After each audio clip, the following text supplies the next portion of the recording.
It is the Tri-State's classic rock station, the only one, right? It's 100.9 The Eagle. I'm Doc, and it is a pleasure to welcome to the show a friend from many, many moons ago who's about to make a return trip to Hannibal, Bill Leverty of Firehouse. How are you, buddy? I'm doing great, Doc. Thanks so much for having me on your show, brother. Oh, man. So good to talk to you. So listen, you guys are celebrating your 30th anniversary tour, and I'm curious, after a year and a half of near shutdown, what's the vibe like getting back on the road again, doing these live shows? Well, we appreciate it a hell of a lot.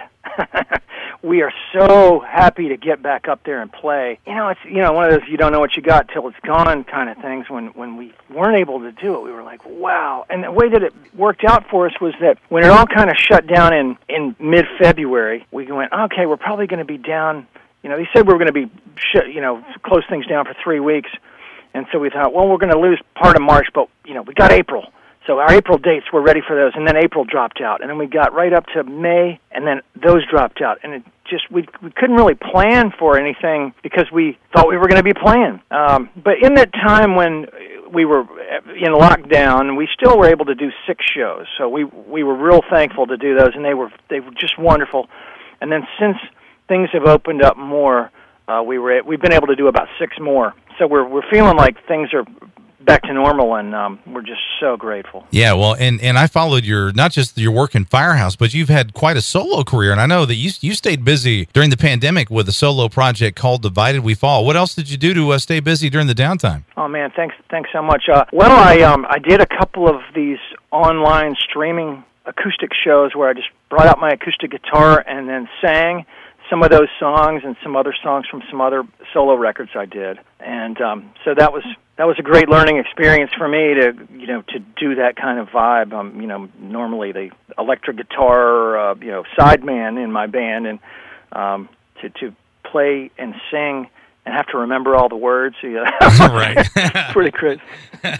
So let me test your memory here a little bit, Bill. June 11th, 1991. You guys, Firehouse, played with Warrant and Trickster on the Hannibal Riverfront at the old amphitheater down there. So what do you remember about those? That was the time when you guys started to really break big. What do you remember about that era? Well, I remember that gig. As a matter of fact, it was really hot that day, and on the river. It was really cool. We hadn't really done a gig like that in our career up until that point. It was a great day. That particular tour was just absolutely mind-blowing for us because we'd been a bar band our whole lives. Our first record came out, and it was accepted so well by the fans that we got to start playing some bigger gigs, and then all of a sudden we got that tour with Warrant where they were selling out arenas and sheds all over the country, and then doing that Hannibal gig on the river there was just wonderful. I think that was beautiful. The Cherry Pie tour, if I remember. It was. They called it Blood, Sweat, and Beers, but it was supporting the Cherry Pie album, which was just a great album, huge album, and just loaded with killer songs, and being out with those guys, and they were so cool to us. We showed up, and they were like, can we help you guys with anything? What do you need? As opposed to what we were expecting from a band like what we'd heard horror stories about.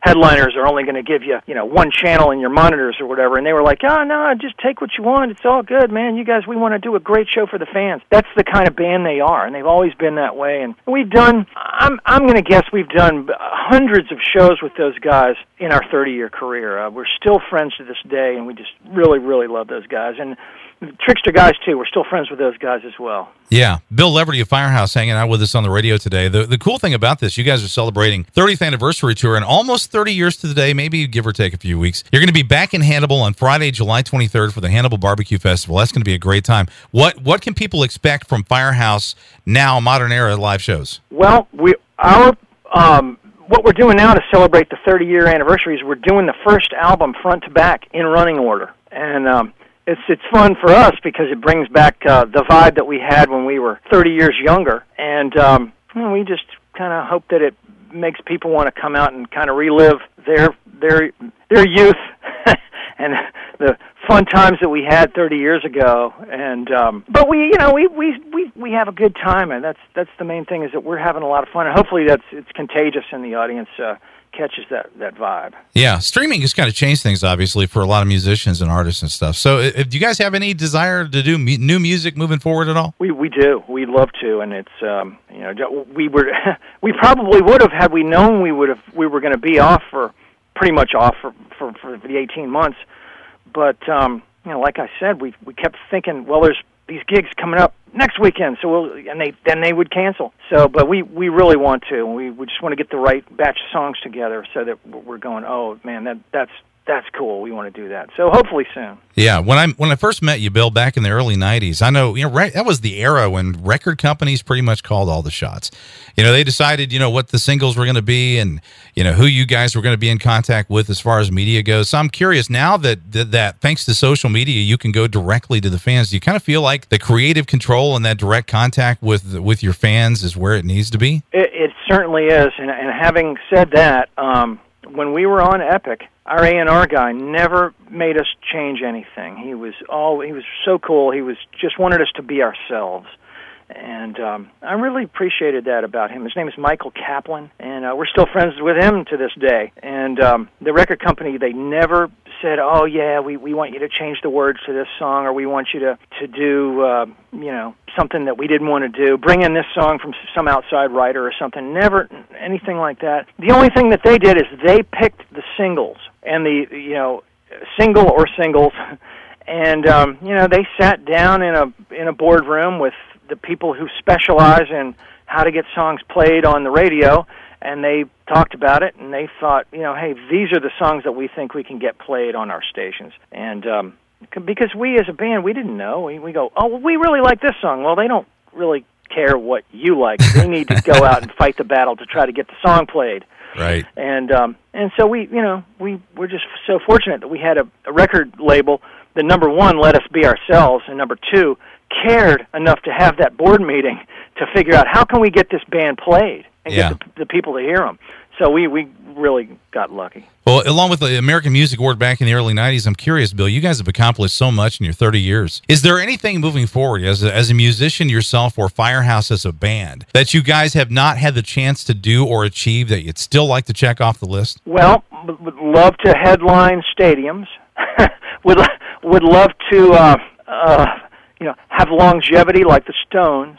I'm not sure, you know, how to do that, but you know, we really have been lucky in to be able to play a lot of great places and have a lot of really cool gigs. I don't know. I think that's the main thing is being able to just keep going, trying to play better and sing better. That's what we want to do. We want to just be able to put on a better show every night for our audience. We really want to do the best we can. So I think if we can go another 50 years like the Stones have done, that'd be 80 years out on the road. That'd be great.